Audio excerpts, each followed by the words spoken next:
नमस्ते दोस्तों। आज हम बात करने वाले हैं एक ऐसे एनिमेटेड मूवी के बारे में जिसने स्टीवन स्पिलबर्ग ने बनाया और जिसे पीटर जैक्सन ने प्रोड्यूस किया। The adventure of Tintin the secret of the unicorn. ये सिर्फ एक एनिमेशन मूवी नहीं थी, ये एक टेक्नोलॉजिकल रेवोल्यूशन थी। चलिए आज हम जानेंगे इस फिल्म के एनिमेशन के पीछे का मैजिक, एक्शन के लेवल के सीक्रेट्स और कैसे टिंटिन एक कॉमिक से दुनिया में जिंदा हो गया।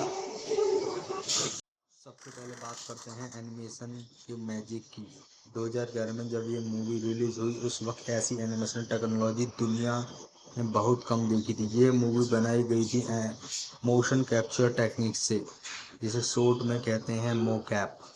एक्टर जैसे टिंटिन का रोल करने वाले जेमी बेल और कैप्टन हैडॉक का रोल करने वाले एंडी सर्किस ने पहने थे स्पेशल सूट्स जिनमें हंड्रेड्स ऑफ सेंसर लगे हुए थे।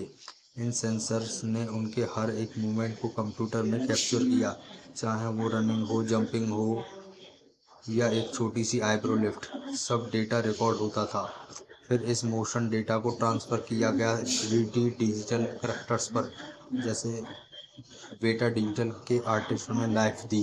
वेटा डिजिटल वही स्टूडियो है जिन्होंने अवतार और लॉर्ड ऑफ द रिंग्स जैसी फिल्में बनाई थी। एक और ख़ास बात थी फेशियल कैप्चर। एक्टर्स के फेसेस पे छोटी छोटी कैमरास लगाई गई थी जो उनके एक्सप्रेशंस रिकॉर्ड करती थी। इस वजह से टिंटिन के चेहरे के हर एक्सप्रेशन, सरप्राइज, फियर या हैप्पीनेस बिल्कुल रियल लगते हैं।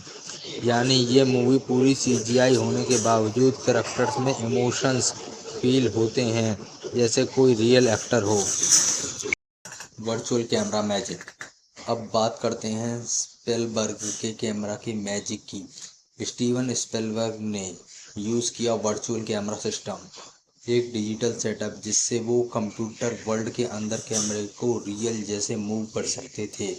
यानी स्पिलबर्ग लिटरली 3D इन्वायरमेंट के अंदर चलकर अपने शॉट फ्रेम करते थे। इस टेक्नोलॉजी से उन्होंने बनाए कुछ अनफॉरगेटेबल एक्शन सीक्वेंस, जैसे मोरक्को की थ्रिलिंग चेज सीन जहां टिंटिन और हैडॉक एक बाइक पे एस्केप करते हैं, या फिर शिप के बैटल सीन्स जिसमें कैमरा एक कंटिन्यूस शॉट में सीन के अंदर घूमता है। Action and story blend. Tintin के एक्शन सीन्स सिर्फ फाइट नहीं, एक एडवेंचर एक्सपीरियंस है। हर सीन एक पजल की तरह डिज़ाइन हुआ है। चेज के बीच में क्लॉज मिलते हैं, डायलॉग के बीच में मिस्ट्री सॉल्व होती है। यहाँ स्पेलबर्ग और पीटर जैक्सन ने एनिमेशन का पूरा यूज़ किया।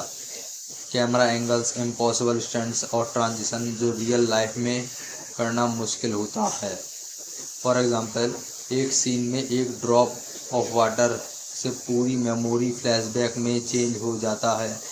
That's pure animation brilliance. Style and impact. Movie का एनिमेशन स्टाइल एक मिक्स था, ना पूरा कार्टूनिश ना पूरा रियलिस्टिक। इसे कहते हैं स्टाइलिश रियलिज्म। कॉमिक का चार्म भी बना रहा और मॉडर्न एनिमेशन की डिटेलिंग भी। इसलिए ये मूवी एक ब्रिज बन गई कॉमिक्स और सीजीआई फिल्म्स के बीच। स्पिलबर्ग ने 1980 में ही टिंटिन बनाना चाहा था। स्टीवन स्पिलबर्ग ने टिंटिन के कॉमिक्स पढ़कर 1983 में ही फिल्म बनाने का सोचा, लेकिन तब टेक्नोलॉजी इतनी एडवांस नहीं थी। जब मोशन कैप्चर आया तब जाकर उनका सपना पूरा हुआ। टिंटिन का चेहरा 3 अलग-अलग एक्टर्स को देखकर बनाया गया। किसी एक एक्टर्स का एग्जैक्ट फेस इस्तेमाल नहीं किया गया। टिंटिन का लुक बनाने के लिए एक मॉडल का फेस, दूसरे एक्टर के आईब्रोज और तीसरे एक्टर की जॉलाइन को मिक्स किया गया। स्नोई डॉग असल डॉग नहीं था। अधिकतर लोग सोचते हैं कि स्नोई को किसी ट्रेन डॉग ने प्ले किया, लेकिन सच ये है कि स्नोई का हर मूवमेंट पूरी तरह एनिमेट किया गया था। उसके लिए एक्टर्स अलग अलग पोज खुद मिमिक करते थे। फिल्म में कई हिडन ईस्टर एग्स हैं। शुरुआती सीन में एक पेंटर टिंटिन का पोर्ट्रेट बनाता है। वो पेंटर असल अर्ज है जिसने टिंटिन कॉमिक्स बनाई थी। सीढ़ियों वाला फाइट सीन जैकी चैन की मूवी से इंस्पायर्ड है। हैडॉक और टिंटिन की केमिस्ट्री को नेचुरल बनाने के लिए दोनों एक्टर्स को एक दूसरे के साथ कई दिन प्रैक्टिस कराई गई ताकि मोशन कैप्चर के दौरान उनकी बॉडी लैंग्वेज परफेक्टली मैच हो। इस मूवी ने एनिमेशन में टेक्नोलॉजी इंट्रोड्यूस की। वाटर ग्लास स्किन और हेयर के इफेक्ट उस समय के सबसे एडवांस थे। खासकर शिप टू शिप फाइट वाला सीन बनाने में महीनों लगे। So do let me know, अगर आपको टिंटिन की दुनिया पसंद आई हो तो वीडियो को लाइक करो, शेयर करो, कमेंट में लिखो आपका फेवरेट टिंटिन सीन कौन सा था। Thank you.